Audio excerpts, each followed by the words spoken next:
handpiece. Okay. In the end, you see the laser. Okay, it's a fiber optic laser. It's a contact laser. So you cut with this very hard and strong fiber optic fiber. Okay.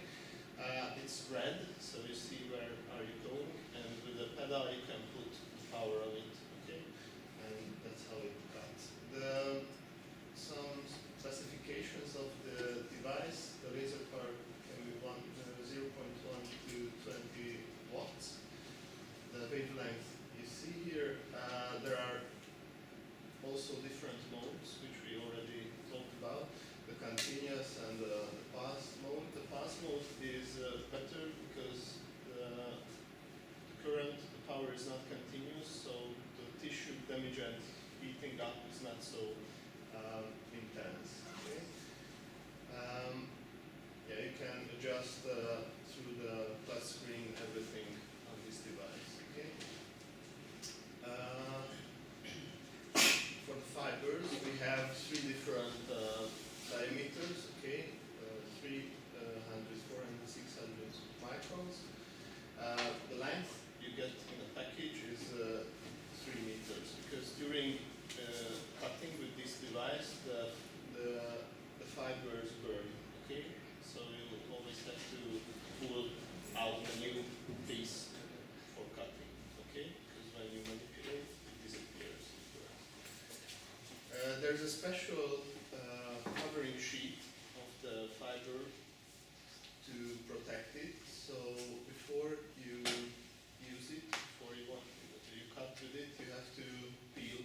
Actually, there are special peelers made from ceramic, okay, to peel off the sheet of the fibers.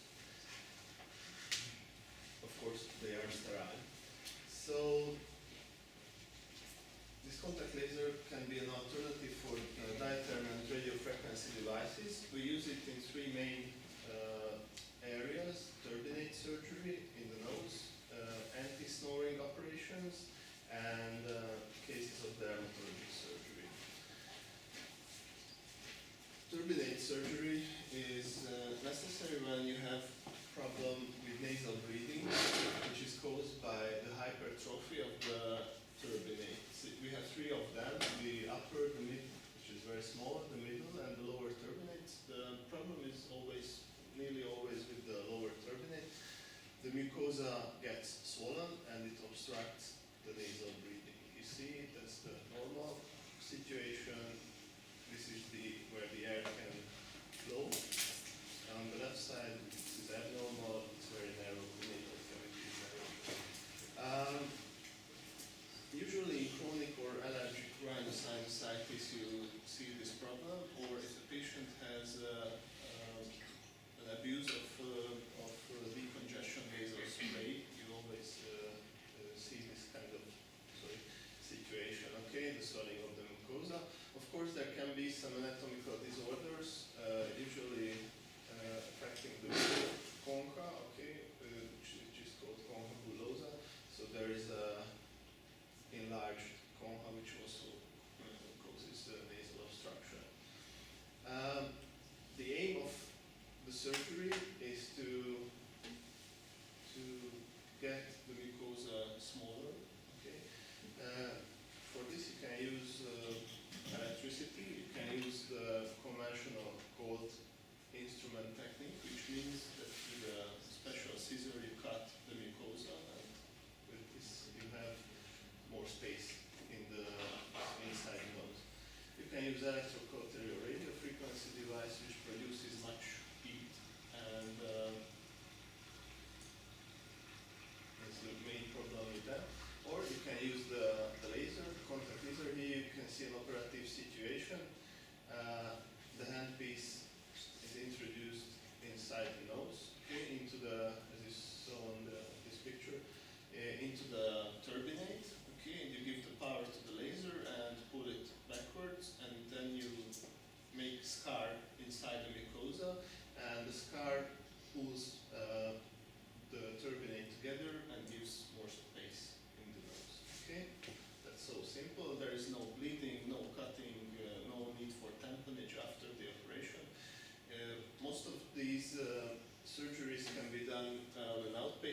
cases, so the patient can come, have the operation, and go home. Okay, it's very easy. The other problem is snoring and sleep apnea, which is a very complex problem. We are beginning to see the background more clearly in recent years. The problem is that there is soft tissue resonance and the airflow becomes turbulent in the upper airways. Okay, it's multifactorial, so there can be problem with the soft palate, with the uvula, with the pharynx, with the tongue base, and the nose, of course. Some of the disorders can be treated surgically, some not. If the surgery is not available or good, then the patient should use the CPAP machine, which means a positive airway pressure machine. With that, they can sleep and they don't have all the problems with the sleep apnea.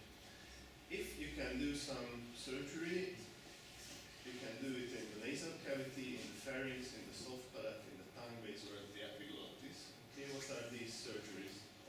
The goal is all of the cases is to tense the soft palate with dotty or linear scars. Okay, you introduce the contact laser device into the soft palate, and either you pull a linear scar or you make dots. The result is that the soft palate is tensed. Okay, you can resect the long uvula because it stops waving during breathing. These methods can be combined with tonsillectomy or tonsillotomy. If the tonsils are too big, they can cause airway obstruction also. So you remove the whole or partial tonsils. You can do a laser reduction of the tongue base with the previously presented CO2 laser, and you can also do epiglottopraxy. No matter which method you choose, the airflow of the pharynx increases and the turbulency and the resonance decreases at the same time. Okay, and the snoring hopefully stops. The third field where we use contact lasers are benign and malignant skin lesions. The advantage of the device or the method is the immediate coagulation of blood and lymphatic vessels, which can be especially lymphatic vessels can be very important in certain tumors like malignant melanoma, where when you manipulate with the tumor, you have to prevent tumor cells and particles getting to the blood circulation, okay, and the lymphatic circulation. And for this it's very good. You can also use it for vaporization of verrucas and papillomas, where it immediately destroys the virus particles. Okay, so you prevent the spreading of the disease. The advantage, as I already mentioned, is less surround heat and finer incision lines compared, for example, to diathermy. Consequently, the patient has less pain, and you have fewer postoperative bleeding complications. So most of these surgeries are done on an outpatient basis. Okay. So as a summary, I can say using the contact diode lasers are very nice. They are minimally invasive, bloodless operations, of course not totally, but mostly because of the immediate coagulation. You can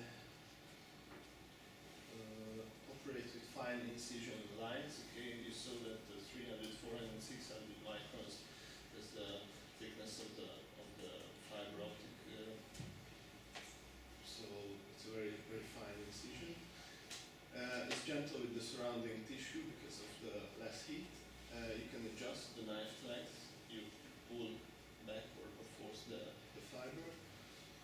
And you can customize the device itself with the different strength, power, and so on. Yeah, you maybe feel that you're a little Jedi Knight if you start with the laser, right? The only disadvantage is or nowadays, is the relatively high costs, but maybe in coming years this can increase. Thank you very much for your time.